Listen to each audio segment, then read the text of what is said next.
हे गाईज, आज आपण बनवणार आहोत पास्ता मॅक्रोनी। आणि यासाठी गॅसवरती पातेलं ठेवले, त्याच्यात मीठ आणि तेल घातलं। हे पास्ता मॅक्रोनी उकडण्यासाठी ठेवलेले आहेत। तोपर्यंत कटिंग करून घेणार आहोत। गाजर, कांदा, टोमॅटो, मिरची इकडे आपले शिजलेले आहेत आणि कटिंगसुद्धा पूर्ण झालेलं आहे। तर ते आता गाळून घ्यायचं आणि थंड पाण्याने धुवून घ्यायचे आहेत। गॅसवरती कढई ठेवली, ह्याच्यात टाकली लसूण, आलं आणि मिरची, ते थोडंसं फ्राय करून घ्यायचं। यानंतर कांदा, टोमॅटो आणि गाजर घालायचं आहे। हे सुद्धा एक 5 मिनिटं परतवून घ्यायचं आहे। यानंतर तिखट मीठ घालून परतवायचं आहे। यानंतर आपण घालणार आहोत पास्ता सॉस आणि पास्ता मसाला आणि थोडंसं पाणी टाकून हे सुद्धा छान शिजवून घेणार आहोत।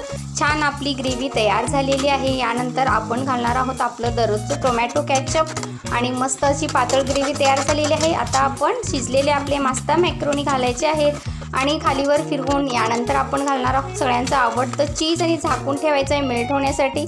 आणि मेल्ट झालं की ते सर्व करून खायचं आहे। मी खाते, तुम्हीही खा। धन्यवाद।